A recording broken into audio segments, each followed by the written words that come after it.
Welcome back. तो देखिए, ये वाली वीडियो में हम बात करेंगे यहाँ पे जेके बोर्ड्स क्लास 11th 12th के रिलेटेड। नाउ देखिए, ऑलरेडी मैंने आपको टाइम टेबल दिया था रिगार्डिंग आपके जो बोर्ड एग्जाम्स आए थे, एंड मैंने आपको पूरा एक मंथ का टाइम टेबल फ्रेम करके दिया था कि आप कैसे फॉलो करोगे। नाउ एंड आई होप आपने अपना 60 टू या फिर किसी ने 40%, किसी ने 50 या फिर किसी ने 60 कंप्लीट किया होगा। एंड अगर किसी ने 100 भी कंप्लीट किया है, that is very good. But at least I expect कि आपने 40 to 60% कंप्लीट किया होगा। नाउ जो रिमेनिंग जो भी डेज हैं आपके पास यहाँ पे जैन के, यानी कि 10-12 डेज अब रिमेनिंग है आपके। नाउ आपको क्या करना है, आपको अभी पूरा सिलेबस जो है उसी के ऊपर ध्यान रखना है। आपको पूरा सिलेबस जो है वो कवर करना है। देन उसके बाद आप क्या करोगे, जो आपके पास रिमेनिंग 15 डेज होंगे या फिर 10 to 15 डेज होंगे, उसके लिए मैं आपको अलग टाइम टेबल दूंगा। मैं आपको मेंशन करूंगा कि आपको कैसे रिवीजन वगैरह करना है। नाउ अभी के टाइम आप टोटली ध्यान रखिए कि आपसे कोई चैप्टर या फिर आपसे कोई टॉपिक ना छूटे। सो आपको कोशिश करनी है कि पूरा जो टाइम आपको मिल रहा है, आप अभी आई होप कि आप अभी अपने 12 to 14 आवर्स दे रहे होंगे, एंड आपका जो सिलेबस है वो बढ़िया जा रहा होगा। सो यही कोशिश आपको अभी के टाइम करनी है कि आपको अपना सिलेबस जो है वो मैनेज करना है, वो कंप्लीट करना है। एंड अगर कोई फॉर एग्जांपल कोई चैप्टर आपको नहीं आता है या फिर कोई यूनिट आपको नहीं आता है, फिर वो वाले यूनिट में आपको क्या करना है, वो वाले यूनिट में आपको केवल और केवल इंपॉर्टेंट क्वेश्चन लगाने हैं। ऐसा नहीं कि आप उस यूनिट को बिल्कुल ही इग्नोर करोगे।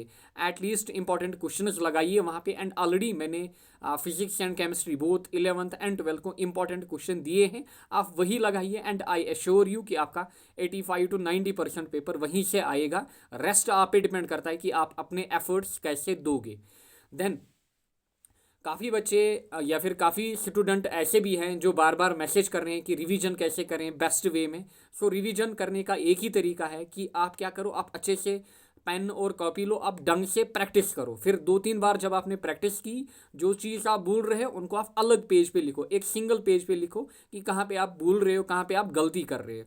सो अभी के टाइम मैं आपको एक ही बात सजेस्ट करूँगा कि अपना टाइम वेस्ट ना करें। खाली अभी के टाइम आप ध्यान रखिए कि हमें क्या करना है, सिलेबस कंप्लीट करना है। फिर उसके बाद फ्रॉम 1st Feb मैं आपको बोलूँगा कि कैसे आप इफ़ेक्टिवली फिर रिवीजन करोगे। एंड बीच बीच में आई होप कि आप 3-4 यूनिट पढ़ रहे होंगे या फिर 2-3 यूनिट, एंड फिर आप उनको बीच में रिवीजन भी कर रहे होंगे। अभी के टाइम जब फाइनल टाइम आएगा, फाइनल 10 या 15 डेज होंगे, उस टाइम में मैं आपको मेंशन करूँगा कि कैसे आपको इफ़ेक्टिवली अपना रिवीजन करना है।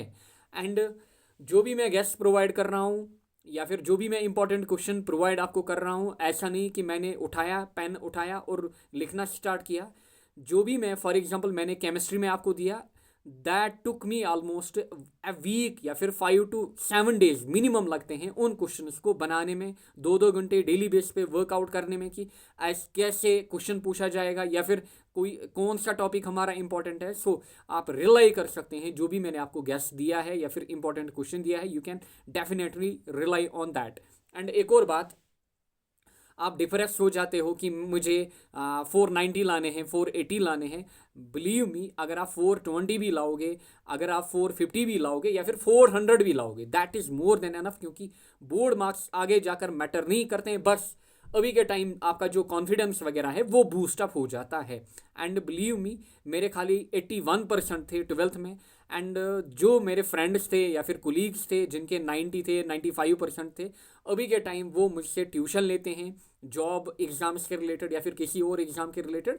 ऐसा नहीं कि अगर आप मार्क्स कम लाओगे आप एक्सेल नहीं करोगे, आप नीट जेई में सिलेक्ट नहीं हो जाओगे, आप लाइफ में कुछ नहीं करोगे। बस आपको अपना बेस्ट देना है, अपने एफर्ट्स अच्छे से देने हैं, अपना टाइम वेस्ट नहीं करना है सोशल मीडिया पे लोगों को फॉलो करके या फिर किसी और तरीके से आपको अपना टाइम वेस्ट नहीं करना है। बिलीव मी, आप अच्छा करोगे and definitely you will do. अगर आप अच्छे से अपने ऊपर वर्कआउट करोगे, ऑनेस्टली आप वर्क करोगे, अपने माँ बाप का आप ध्यान रखोगे। So thank you all, worry करने की नीड नहीं है, बस 400 भी आ जाए वो भी काफ़ी है। Thank you all.